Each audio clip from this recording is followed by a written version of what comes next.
Another day in 15th century Bohemia. Beautiful. Sure hope I don't lose my fucking leg from the doctor. Right!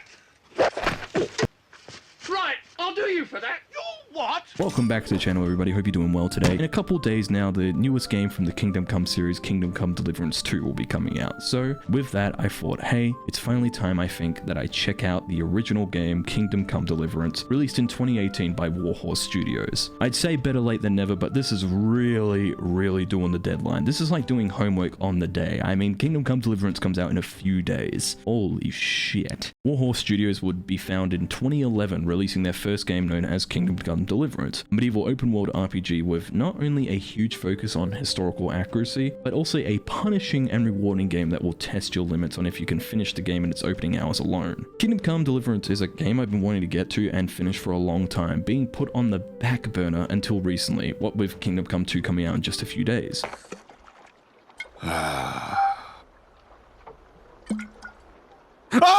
So, with this time before its release, I finally sat down to play the game that many call one of the most fun and well done RPGs out there. Let's talk about Kingdome Come Deliverance and how I finally finished it.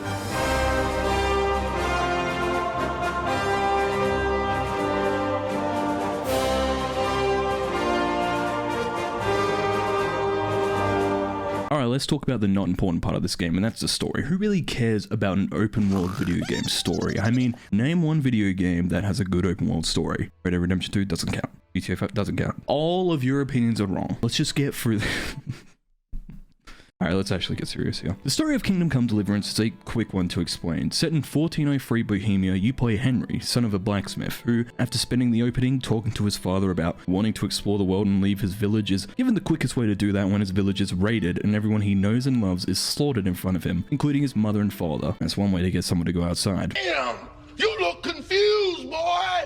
You ready to join the army? Buddy. Henry's story takes him on an adventure like no one would expect, exploring the world around him to seek revenge upon those who ruined his life while being part of this world's history in restoring Bohemia's rightful king. I'm not going to brag, but that's a pretty good short rundown of a very long game. But still, I'm not here to go detail to detail, as I really recommend you see this story through for yourself. Just letting it play out feeling like this well done movie that, though does lack at points, it still does hold up. I won't fully explain where it lacks, but I will say when you do play the game, you might know what I'm talking about. There was a point in the game's story/missions where I actually got mad that I had to be there, mainly because it involves you doing tasks, and if you mess up, you get punished, which is understandable, but for some reason it just really had me wanting out of that mission the longer I played.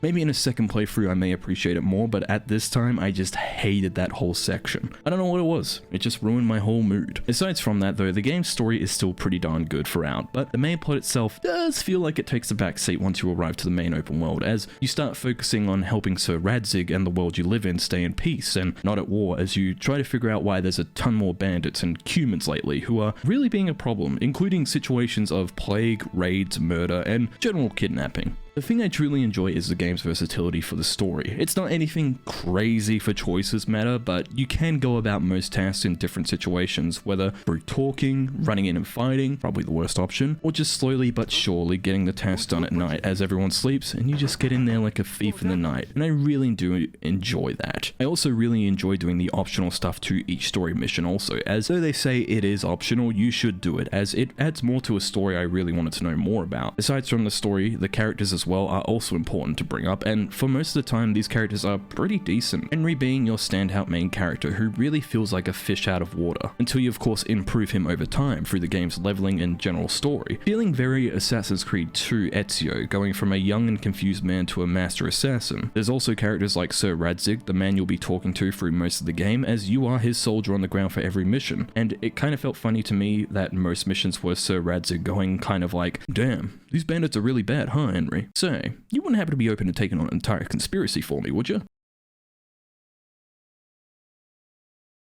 Bang, okay? Another character to bring up as well is Hans Capon. Am I saying that right? Sir Hans Capon. A character you will learn to hate, but appreciate also, as when I first met this guy, I hated him when I first met him, as he saw you as nothing more than just a poor loser who was worthless and a stain on his shoe, and boy howdy, that made me want to punch this guy's fucking lights out big time, or at least jab him with my sword. But he is one of the best written characters in the game, as he really grabs you and just grows as a character with Henry, as you two become good friends, and from what I've seen in the multiple trailers for KCD 2, it seems that the game shows a lot of that friendship on display for them, which is good to see. I haven't had a game like KCD in a while have me grow to like a character as much as I did Hans, since I don't really know. It's been forever, man. I cannot recall. It's been that long for me, but he just works so well as a character. There's of course many more characters you will meet along the way, and you will need to, as for most missions I was pestering everyone in town regarding the story and how they're involved, as anyone could be important for the game's story, as long as they have a name other than villager or peasant on them. The game's main story, as said earlier, does take a back seat, but still is involved in the story throughout. As the game is focused on Henry seeking revenge, the game has a more realistic approach to this issue, as unlike I said earlier Assassin's Creed 2, where Ezio pretty much takes on the entire Templar Order by himself, Henry isn't that powerful at all. He can get taken out, kidnapped, left for dead, and punished for his actions if you try to take a powerful approach. You can make Henry stronger throughout the game, like I will get into in part 2 of this video, but he's not getting revenge as easy as other games do it. So if you do play this game and go, why isn't Henry just ignoring Sir Radzig's missions and going after his parents' killers? It's important to remember that this still helps Henry in the long run. Even if it takes longer to get revenge, he will get it, and I for one love that approach, as KCD really does handle its story well throughout, and being a game focused on revenge still has its moments of happiness, whether that's love or comedy. I mean, the start of this game, you throw shit at a house with your mate and then run off laughing like teenagers. And also a quest where you get really drunk for Priest, but I won't ruin that one too much, as it's a really fun quest that I recommend that you check out when you play the game. Overall though, I'd say Kingdome Come Deliverance has a great story throughout, and I really enjoyed my time with it from start to end, even with those little bumps that I had throughout. I don't know what I'm doing. Ah! Shit! Shit! Shit! Shit! Fuck me! Fuck me! Ah! Ah! Ah! Ah! Shit! What the fuck? With gameplay in Kingdome Come Deliverance, this game hits real different to the usual open world type RPGs out there. For starters, as I've said, this game is difficult, but where it starts you off as this blacksmith's son who is more focused on having fun and enjoying his youth, you soon become a man who has been taught what's needed for this world to become stronger and brave against the people who destroyed your life. For starters, in combat alone, it is a nightmare at first. I hated it, as I early on in the game fought one guy heading back to my village and felt like I fought him for well over 5 minutes. I was ready to run, but that guy would be on my ass quicker than Diddy. You cannot outdo me! I am black! Over time though, you will gain skills for Henry and also resilience, not for Henry, but for yourself as you deal with much more difficult situations. Primarily when on the road dealing with bandits, as I quickly learned that the fast travel system in this game reminds me of older games where you would travel and then the next scene was, bandits! They're raiding a stagecoach! As I got sandwiched by over 4 bandits like I was in the same prison as Diddy and R. Kelly. What the hell? I say this combat is difficult, but it is satisfying as well. Whether fisticuffs, sword fights, or bow and arrow, once you take down someone in this game, it feels real rewarding, especially in fights where it just wouldn't end or they kept countering your swords or fists. Combat also follows a directional approach, primarily with sword fighting, as you can either try to pierce enemies with right mouse or attack from a set of 5 separate ways, whether overhead, from the side, or uppercut. You can also try to kick people, however most people can dodge it, as it seems Henry must have a glowing outline or counter from Batman Arkham, since most people avoided my boot.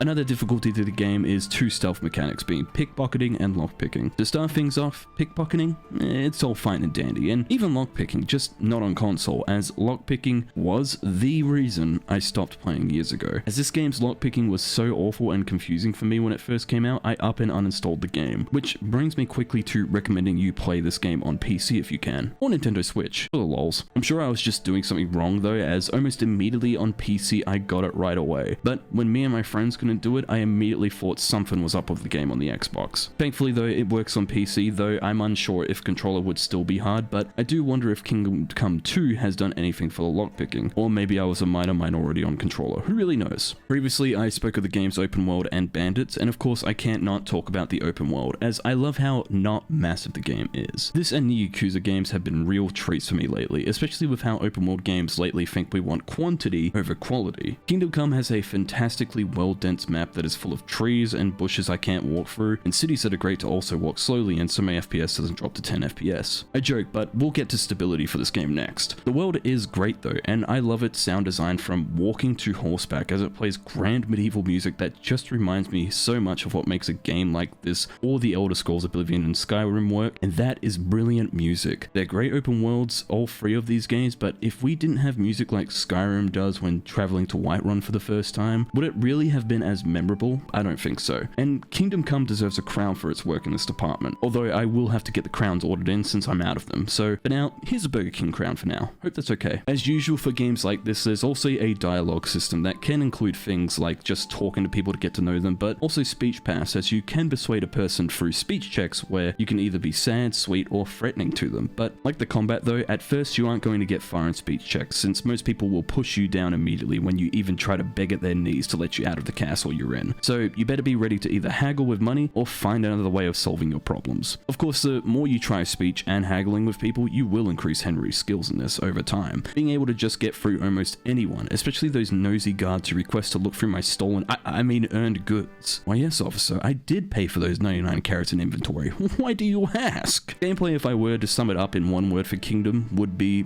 I would say, rewarding. Yes, like I said, it is difficult at first, but once you get the groove of it and Henry becomes more experienced with practice and real situations, it gets better and better each time you do it again. Whether that's lockpicking, fighting, or just talking to women in Kingdom Come. You really feel like you've earned what you've worked for, and I for one love this game's gameplay, but of course do be prepared for a challenge, especially on Nintendo Switch. My god, why did they decide to release that game on there? Holy shit. It's bad. Look at those graphics. Hey, speaking of graphics. What? It's just an ordinary Krabby. Oh my goodness!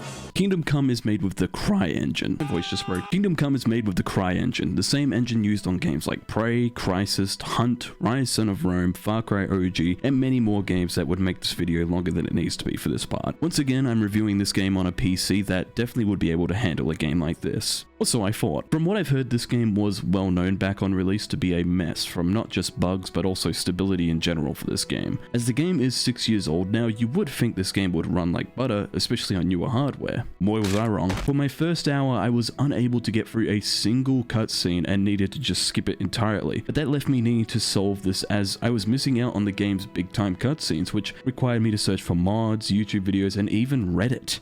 Thankfully, after researching though, I was able to fix this issue through a simple off switch of turning off my VSync and being able to play the game's cutscenes at a much better FPS, with the count going over 1000 FPS, which was a surprise to be sure, but a welcome one. Not that I noticed 1000 plus FPS, but I'm not sure fully why this happened with VSync, but if anyone fully knows, feel free to leave a comment down below. Aside from this though, the game is a very beautiful game, as I ran this game at very high settings, noticing such minor details with great polish and an open world that felt so perfectly naturalistic, even from its city environments, which I also heard had FPS issues as well for people, but not fully sure since my experience in cities wasn't bad or anything. Just full of a lot of NPCs that were offended if Henry sprinted too fast behind them to get past these fucking boulder blocks of people. I originally played this game on Xbox One at release and remember not having many issues with the console port, just if anything, load times were ridiculous there, sitting on loading screens for minutes on end and being forced to watch that opening cutscene each time, as the game's loading times were just another thing that killed my want to keep playing this game about years ago. Overall though, I found this game ran great throughout after the cutscenes were sorted. Kingdom Come doesn't have any frame drops really throughout, at least for me, if anything, dropping up and down before loading into gameplay from cutscenes, but never going to frame a minute. This does get me quickly talking about Kingdom Come 2 as well though, as they released their specs for this game on PC, and it's a great spec list. From what I remember also seeing on Twitter, someone asked are these requirements including things like DLSS for very high settings and etc., to which a dev from Warhorse responded no, and that these were the PC requirements for without DLSS and other apps like that, which got me excited to see how good this game is going to look from the get-go and how much further it can go. The game has been in people's hands for a while now, reviewers specifically, and from the news I've read, people are really digging Kingdom Come 2 and have barely any complaints on the game's graphics and stability and bugs, which is great to hear, especially with the first game's PC issues and the console's lockpicking issues. Seriously, fuck that lockpicking, I hate it so much. I'm sorry Warhorse, but I hated it, man. I hated it.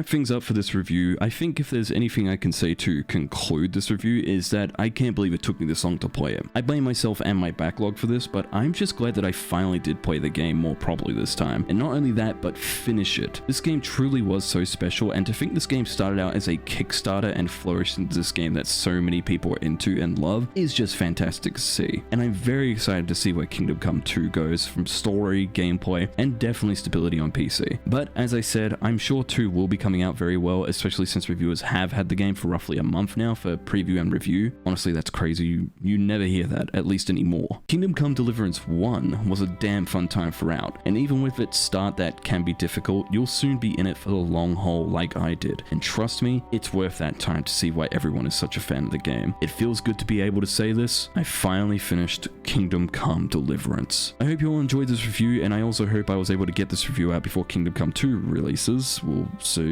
Future Liam, I hope you got this video done. If you haven't already, be sure to give this game a shot, as I'm sure it'll be best to before 2 releases. Have you already played Kingdom Come though? Let me know what you thought in the comments below, and if you enjoyed this video, be sure to like and of course subscribe for more videos really soon. As always though, thank you all so much for watching, and as always, it's appreciated.